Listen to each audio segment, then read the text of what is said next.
以下內容純屬主持或嘉賓個人意見，與本頻道立場無關。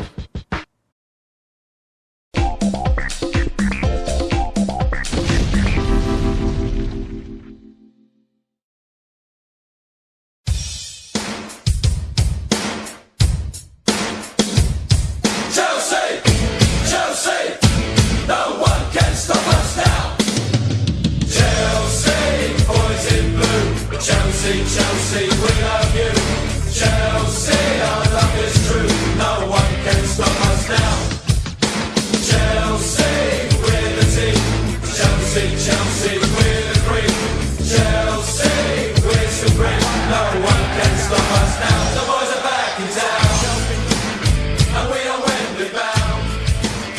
An army dressed in blue. We're gonna win for you. Hello， 歡迎收睇《藍戰士本色》啊！咁啊，亦都一段時間冇同大家見面啦。而家車路士嚟講，咁佢喺聯賽嗰方面咁啊，繼續其實就好平穩啦。咁啊，最近啊，即係又係靠今季兩個好 top fit 嘅迪亞高哥斯達同埋呢一個嘅夏沙特啦，咁啊可以係輕取呢一個嘅韋斯咸，作客輕取呢個韋斯咸。咁啊，嗰球失波其實都係喺呢一個嘅比賽嘅末段補時階段失嘅啫。咁啊，對於嗰個戰局嘅影響唔太大，但係當然自己對於防守嗰個集中程度咧，自己有少少唔滿意。咁啊，同大家講嘅就係呢一個林柏特嘅退役啦。咁啊，其實林柏特喺呢一個嘅車路士嘅陣中咧，係有一個不可或缺嘅影響喺度。咁除咗佢嗰個場上嘅表現之外啦，咁仲有嘅就係當然係佢嗰個精神領袖，佢同泰利嗰個精神領袖嘅作用，其實一直喺車仔裏邊咧係擔當住一個好重要嘅角色。咁啊，佢同祖高爾等等嗰啲其實都係出自於韋斯咸嘅青訓啦。咁啊林柏特嘅父親其實亦都係跟隨住呢個哈利列納一段時間啦。咁所以亦都造就咗呢一個嘅林柏特咧，其實係喺呢一個嘅韋斯咸嘅青年軍甚至係一隊咧係有一個上陣嘅機會。咁當然都要依賴住佢自己本身嘅嗰個天賦啦。咁啊，其實跟住佢由呢一個2000年嚟咗呢個車仔，咁雲尼亞利將佢帶咗嚟車仔啦。咁其實由佢對保頓入咗第一球之後，咁啊一直嚟講，佢喺中場中嗰擔任嗰個角色咧，其實係慢慢係傾向一個全能性嘅。咁啊，其實佢喺以往喺韋斯咸，當然佢亦都有展示過佢後上埋門嘅嗰個能力。咁但係去到車仔後期，其實大家唔需要多講，就係佢點樣喺車路士中場嗰度由守轉攻，甚至防守嗰方面係做到完全係一個全能型嘅中場。令到其實佢離開咗車路士之後，咁摩連奴第二季雖然能夠係攞到呢一個嘅聯賽嘅冠軍，咁但係慢慢衍生到嘅問題就係冇咗林柏特，咁喺中場咧就缺少咗一個咧係全能型嘅一個球員。咁啊，以往就萬一呢一個嘅馬迪啦，甚至就係呢一個嘅即係嗰陣時嘅其他中場球員，你話買咗法比加斯翻嚟，但係就冇咗林柏特嗰個防守性。咁啊，馬迪有個防守性，但係又缺失咗林柏特後上可以即係攻門嘅嗰個能力，咁令到嗰個接合咧其實係有啲問題喺度。咁啊，今季嚟講叫做買咗岡提翻嚟，咁啊馬迪又踢得好，咁啊可以話叫舒緩咗呢個問題啦。但係林柏特喺車仔嘅陣中咧，其實就真係一個不可或缺嘅角色嚟嘅。喺以往嚟講，咁啊，我自己對於林柏特最深刻嘅印象，當然就係佢母親啦，剛剛離世啦。咁啊，其實嗰陣時就正值差唔多歐聯4強嘅首次回合之間嘅。咁啊，次回合嗰陣時，其實佢係帶住一個即係喪母嘅嗰個心情咧，係去參加呢一個歐聯4強嘅次回合，對住呢一個利物浦喺主場嘅比賽賽事裏邊。咁啊，嗰場波佢係正選上陣啦，佢堅持正選上陣啦。咁啊，結果喺呢一個嘅加時階段啦，佢射入咗一個嘅點球啦，咁啊帶領住呢一個車仔就晉身呢一個莫斯科嘅歐聯決賽。咁啊嗰個畫面，佢入波之後嗰個畫面，其實就大家重溫翻咧，都係相當之即係感人嘅。咁啊，另外一個即係破咗呢一個車路士嘅嗰個入球紀錄嗰個球季啦。咁其實嗰個球季已經係去到差唔多佢喺車路士生涯嘅接近一個尾聲嘅階段。咁啊，但係嗰陣時嚟講咧，其實佢喺車路士嗰個嘅正選嗰個大軍裏邊咧，依然都係經常見到佢嘅名字出現嘅。即係由摩連奴宣布咗可能林柏特季尾唔會再續約嗰一季開始啦。咁其實大家都對於林柏特唔可以喺呢一個嘅車路士係結束佢嘅職業生涯咧，係有一個比較惋惜或者有一個比較唔可惜嘅一個心情嘅。咁啊呢一個都唔重要啦，但係最弊嘅就係呢一個佢下一季就雖然話會加盟呢個紐約城啦，但係就以外借嘅身份，首先咧就係加盟咗呢一個嘅曼城先。咁啊嗰陣時好多球迷嘅心情亦都好複雜，因為本身就諗住佢淨係過呢個美職繼續延續佢嘅職業生涯嘅啫，咁但係冇諗過就係林柏特會係再以一個英超對立嘅身份再次面對住車路士，咁啊亦都喺首循環嘅賽事裏邊咧，就喺車路士先領先嘅情況底下咧，幫曼城咧係射入一個追平嘅嗰個入球啦，咁正正就係林柏特典型嘅後上嘅一個攻門。咁啊嗰場波喺呢一個嘅曼城球場啦，咁啊只係能夠係作客咧係同呢一個曼城打成平手。咁當然佢都冇好即係大肆嘅慶祝啦，呢一個亦都係人之常情嘅，好正常嘅，因為始終佢喺車路士經歷咗嘅一個大起大落，係佢同杜奧巴、泰利係都係有同樣嘅經歷喺度。咁啊，大家喺歐聯決賽攞咗冠軍之後，咁當然講緊係慕尼黑嗰一次之後咧，其實就大家見到佢同杜奧巴咧，其實嗰個心情嘅擁抱咧，亦都係喺我嘅腦海裏邊咧係有一個好深刻嘅記憶嘅。咁啊，你再數落去，其實而家嚟講，林柏特佢再次翻到嚟車路士啦。咁啊，而家去考緊一個即係教練嘅牌照啦。咁啊，其實佢同泰利咁啊，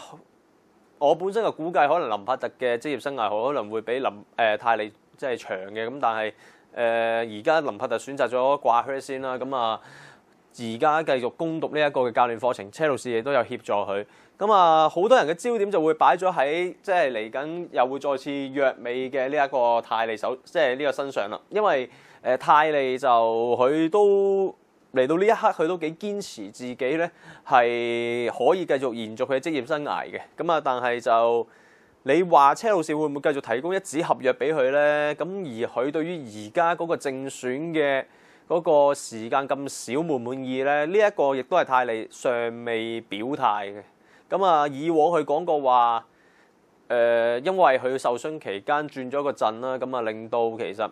變相咗而家嘅成功係去淡出呢一個正選陣容嘅其中一個原因。咁啊，呢一個係一個意外嚟嘅，因為始終冇預計過就係話轉陣嗰陣時，佢就經歷咗個受傷嘅階段。咁啊，令到而家嗰個三中堅陣式嗰三個中堅咧，亦都有一個好明確嘅人員喺呢一度。咁啊，就算下季要再去呢一個踢呢個三中堅嘅陣式，佢去爭取一個正選都係有困難喺度嘅，因為始終蘇馬會復出啦，即係會繼續喺陣中啦，如無意外。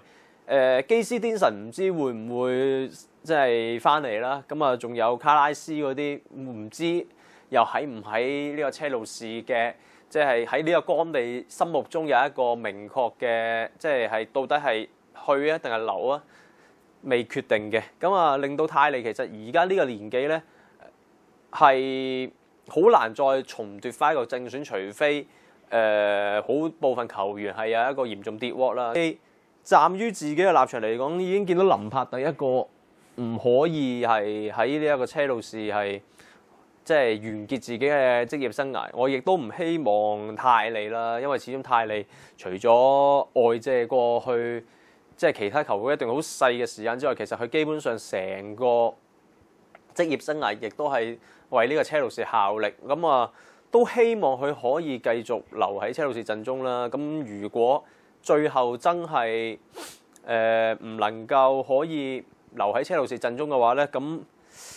亦都係一個相當之可惜嘅一個情況啦。因為始終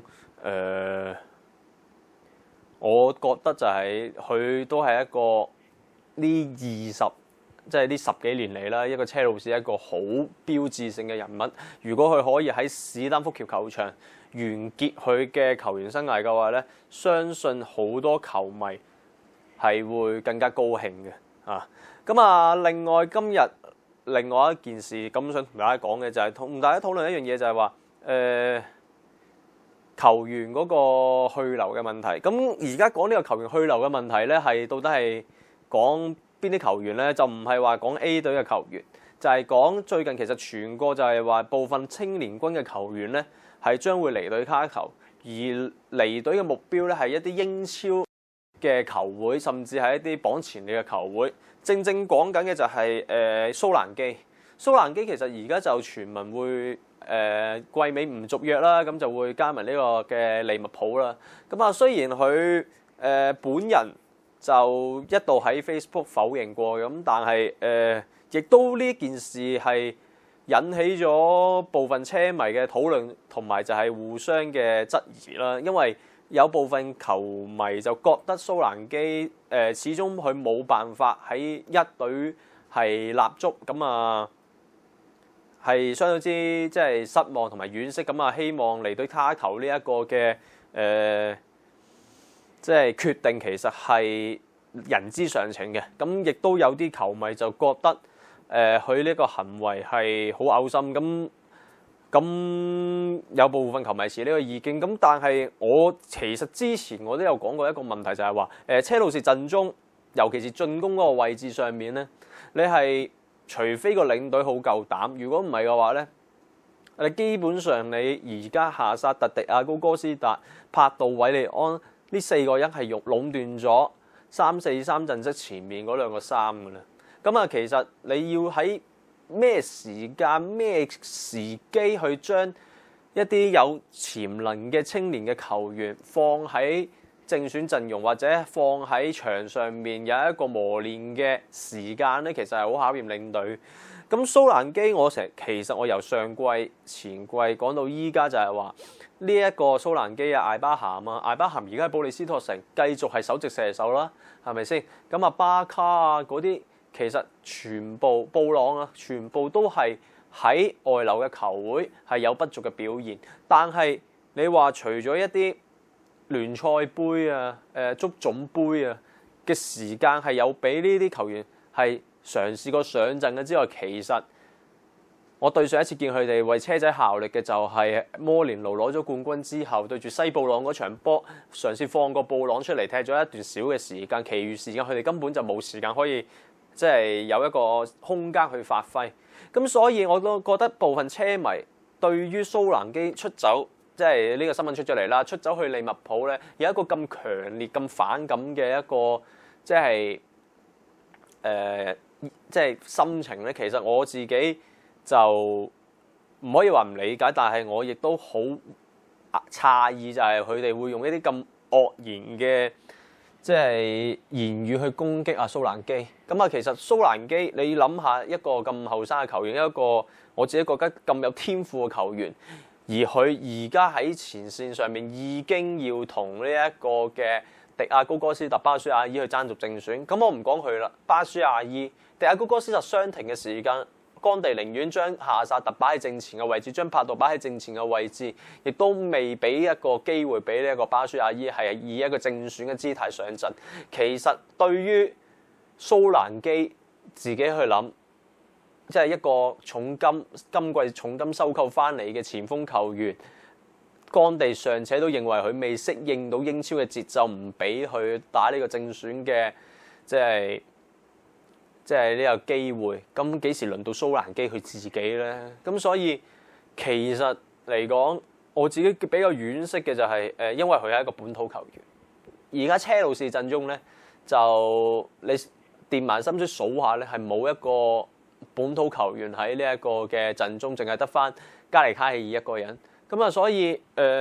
我之前即係如果大家有聽開香港波嘅節目，我都講過一樣嘢，就係話即係傑志係嘛，佢擺出嚟嘅陣容係對住天銀元朗嘗試過係一個非本土嘅陣容，即係可能嗰陣時即係自己睇車，即係睇呢一個嘅車仔嗰陣時，可能冇去特別為意呢一樣嘢。但係你話好啦，講翻去香港波嗰陣時，咁其實你就會見到，自己睇開嘅球隊竟然一個香港球員都冇喎，咁啊會覺得咧係好詫異，同埋會覺得就係呢支球隊咧對於本地足球嗰個影響咧，其實係有啲影響喺度嘅。咁所以但係英超冇辦法，因為始終係嗰個競爭太激烈啦。咁啊，每支球隊依家又甚至連榜下游嘅球隊都可以參與呢個官備競賽底下，咁你去收購一啲好嘅球員係無可厚非。咁但係我自己覺得就係話，你要喺呢一個嘅即係你一係就俾機會佢。如果你唔俾機會佢嘅話，咁你唯有就係放走佢嘅啫，係咪先？咁如果利物浦或者其他球會真係可以俾到一個機會呢啲青訓球員，其實我覺得你用唔到嘅，咁你唯一嘅抉擇就係放咗佢，即係就係放佢走。如果唔係嘅話，你死留佢喺度，你盞影響咗呢一個球員嘅職業生涯，即係好似艾巴咸咁，佢喺而家喺英冠，佢已經入咗廿鬆啲球啦。我冇睇最新嘅情況係點樣啦。咁但係你翻嚟車路士陣中，其實佢可以有幾多機會咧？係嘛？即係你會俾幾多機會佢咧？咁佢可邊可中鋒？咁夏薩特係霸咗一個位置啦。咁嗰邊又有兩個球員啦。咁到底干地又唔知道今季即係順利啦。如果順利攞咗英超冠軍嘅話，咁會唔會喺前線再添置人員咧？呢一個亦都係大家會諗嘅一樣嘢咯，應該要諗嘅一樣嘢咯，就唔係話一見到球員話要離隊啊、唔續約啊，就去鬧佢啦。因為大家要諗下，佢因何事而離隊？如果車仔有俾機會佢去發揮嘅話，佢會唔會鬧離隊唔續約咧？咁你而家見到艾基收翻嚟，就喺足總杯出過下啫。其實聯賽就好似未出過嘅，翻嚟之後好似出過一場後備定唔知點樣。魯夫斯捷克喺上半季有些少表現嘅機會，但係嚟到依家雖然喺呢個後備陣容當中，但係好多時都冇機會上陣。咁啊，好多時因為一係就換馬迪出嚟，如果係後備嘅話，一係就換法比加斯出嚟，咁都仲未輪到魯夫斯捷克嘅。咁因為呢幾場波車仔都好似嗰個領先嗰個優勢唔係太過明確啦，咁啊可能令到干地有少少即係擔憂嗰個影響個比賽嘅進度啦。咁但係魯夫斯捷克又係我哋一直講緊嘅，係一個好全型嘅好全能嘅球員。咁但係如果繼續冇機會嘅話，我都驚佢會即係會離隊啦。咁啊，其實我已經眨眼咁數落去，係有好多本土嘅球員有離隊嘅危機嘅。咁啊，對於車路士嗰個影響咧，其實唔好話唔大。咁希望佢哋可以有多啲嘅即係表演嘅機會啦。咁啊，嚟緊足總杯將會對住呢一個嘅曼聯啦。咁啊，再次喺主場史丹福球場迎戰摩連奴嘅曼聯啦。咁啊，我梗係希望車仔可以殺入足總杯4強啦。咁啊，另外最近一單新聞當然就係車路士嗰個嘅主場嗰個擴建嘅嗰個即係嗰個批文咧，已經係得到倫敦市嘅市長係批准啦。咁啊，嚟緊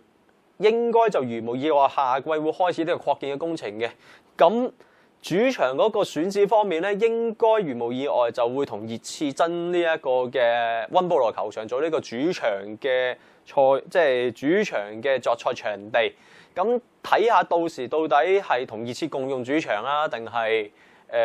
會另覓呢一個場地咧？因為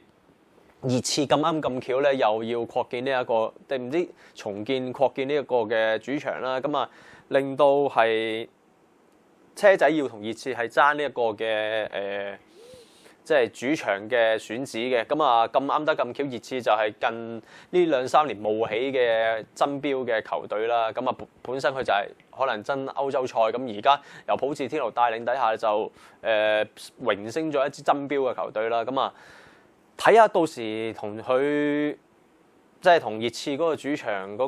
個情況會係點樣啦？咁啊，今日嘅藍戰士本色就嚟到呢度啦。咁啊，我都希望聽下大家講下關於蘇蘭基嘅或者其他青訓球員嗰個去留嗰個意見嘅。咁歡迎大家喺群組係留個 comment 啦。咁啊，今日節目時間嚟到呢度，下次我哋藍戰士本色再見，拜拜。